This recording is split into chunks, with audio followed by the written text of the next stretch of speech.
은퇴 후 한동안 자유를 만끽하며 여기저기 모임에 나가고 사람들과 어울리는 게 즐겁기만 했습니다. 그런데 어느 순간부터였습니다. 모임이 끝나고 집에 돌아올 때마다 공허함이 밀려오고 내 시간을 허비하는 느낌이 들기 시작했죠. 50대, 60대에 접어들며 우리 모두는 이런 고민을 해본 적이 있을 겁니다. 은퇴 후의 삶에서 모든 모임이 좋은 건 아닙니다. 오히려 나를 갉아먹는 모임도 있다는 사실을 깨닫게 되죠. 오늘은 이 점에서 은퇴 후 절대 나가면 안 되는 6가지 모임에 대해 이야기해 보려고 합니다. 당신의 소중한 시간과 에너지를 지키는데 반드시 도움이 될 겁니다. 은퇴 후 절대 나가면 안 되는 모임 6가지. 은퇴 후의 삶, 처음엔 기대가 큽니다. 회사에서의 긴장감은 사라지고 이제는 내가 하고 싶은 걸 할 수 있는 시간이라는 생각에 가슴이 벅차죠. 그런데 얼마 지나지 않아 사람들과 만나고 어울리는 일들이 점점 부담으로 느껴지기 시작합니다. 내가 정말 즐기기 위해 나간 모임이 오히려 내 시간과 에너지를 갉아먹는 상황이 생기기도 하죠.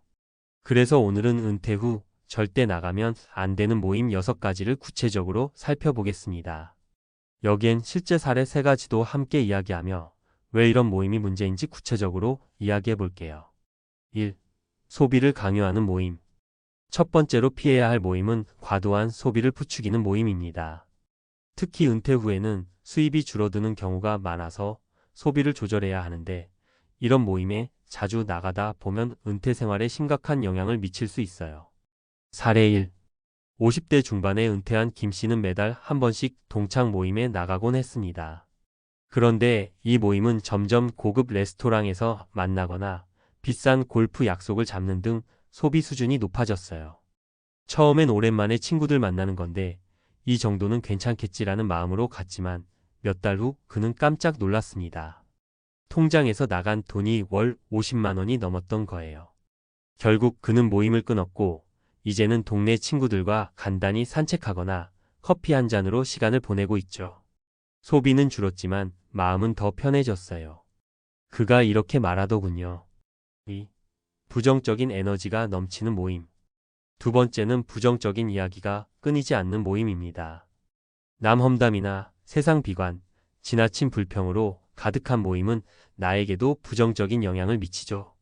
사례 2. 은퇴 후 자주 모임에 나가던 박 씨는 매번 만나는 친구들이 경제가 어렵다, 노후가 불안하다는 이야기를 반복하는 걸 느꼈습니다. 처음엔 공감했지만 시간이 지날수록 모임 후 마음이 무거워졌습니다. 긍정적인 에너지 대신 스트레스만 쌓였죠.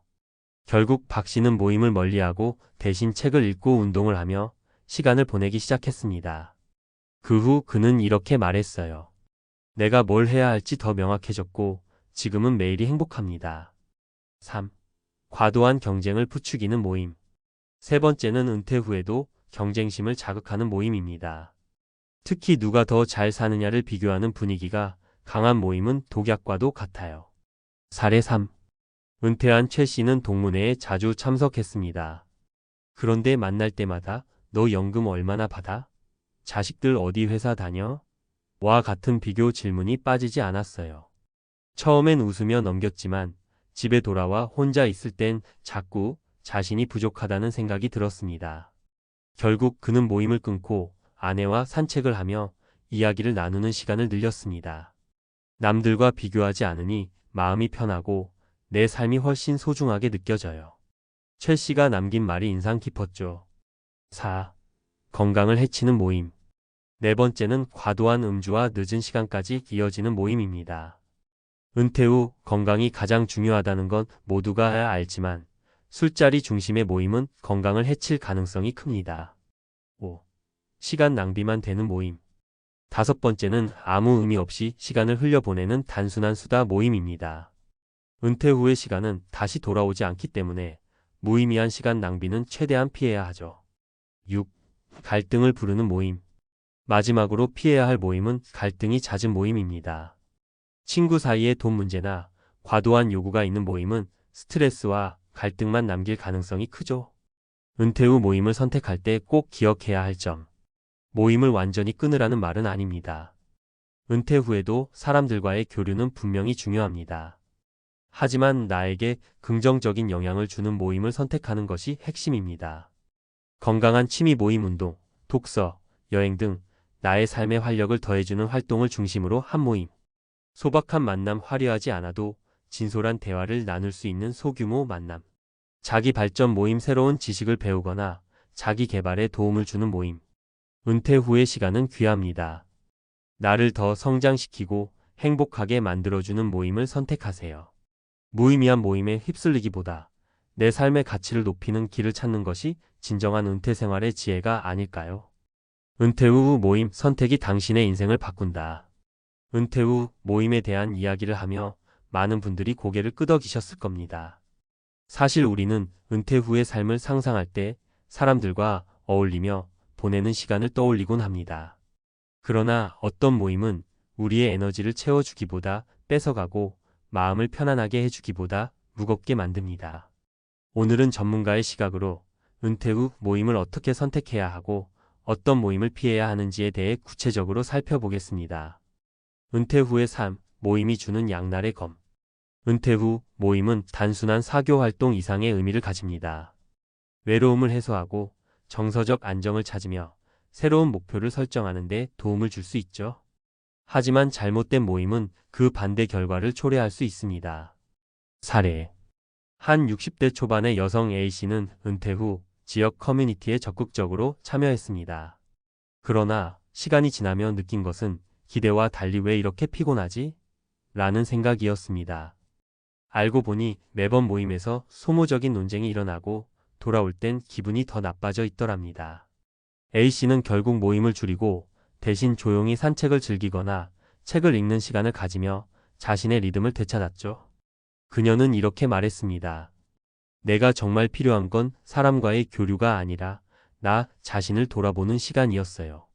왜 이런 모임을 피해야 하는가? 1. 시간과 에너지의 소모. 우리의 에너지는 유한합니다. 은퇴 후 더 이상 매일 새로운 에너지를 채우는 직장 환경에 있지 않기에 잘못된 모임에서 에너지를 소모하면 회복하는 데 더 많은 시간이 필요합니다. 2. 심리적 불안감. 특히 경쟁심이나 비교를 부추기는 모임은 자존감을 떨어뜨립니다. 나보다 잘 사는 사람들 이야기를 들으며 자신을 초라하게 느끼게 되죠. 이런 부정적인 감정은 은퇴 후의 삶을 무력하게 만들기 쉽습니다. 3. 경제적 부담. 소비를 강요하거나 비용이 많이 드는 모임은 은퇴 후 제한된 예산에서 큰 부담이 됩니다. 중요한 것은 나의 재정 상황에 맞는 삶을 사는 것이지 다른 사람에게 보이기 위한 소비가 아닙니다. 은퇴 후에도 좋은 모임을 선택할 수 있는 3가지 기준. 1. 긍정적인 에너지를 주는 모임. 긍정적인 에너지를 주는 모임은 사람과의 만남 후 기분이 좋아지고 새로운 목표나 영감을 주는 모임입니다. 예를 들어 독서 모임이나 가벼운 운동 모임처럼 자신의 성장과 건강에 도움을 줄 수 있는 모임이죠. 사례. 은퇴 후 매일 술자리만 가던 B씨는 건강이 급격히 나빠졌습니다.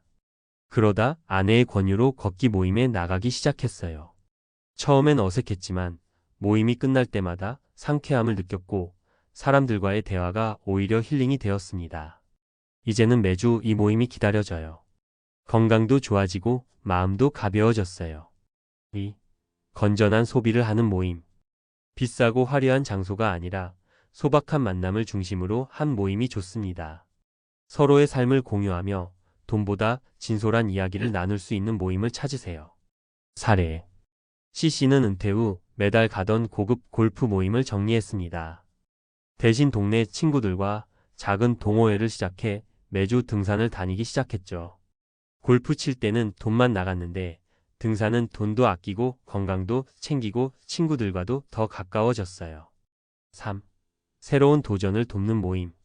새로운 기술을 배우거나 삶의 의미를 찾을 수 있는 모임을 선택하세요. 은퇴 후에도 성장할 수 있는 환경은 우리의 삶을 풍요롭게 만듭니다. 사례. D씨는 은퇴 후 우연히 시작한 요리 모임을 통해 새로운 취미를 찾았습니다.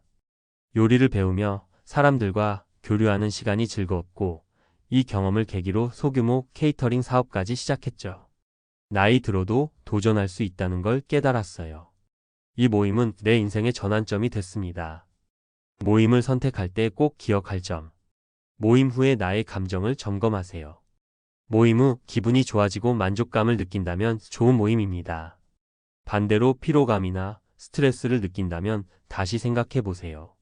모임의 목적이 무엇인지 고민하세요. 단순히 시간을 때우기 위한 모임이 아니라 나의 가치관과 일치하는 모임이어야 합니다. 내가 주도적으로 참여할 수 있는지 보세요. 모임의 흐름에 휘둘리지 않고 나의 의견과 생각을 나눌 수 있는 모임이야말로 진정한 교류의 장이 됩니다.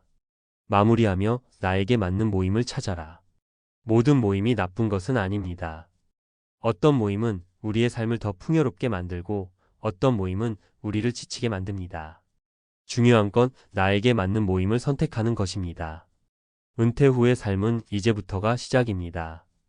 무의미한 모임에 얽매이기보다 나를 성장시키고 행복하게 만들어주는 모임을 통해 더 멋진 은퇴 후의 삶을 만들어 가세요. 그 선택이 당신의 인생을 바꿀 겁니다.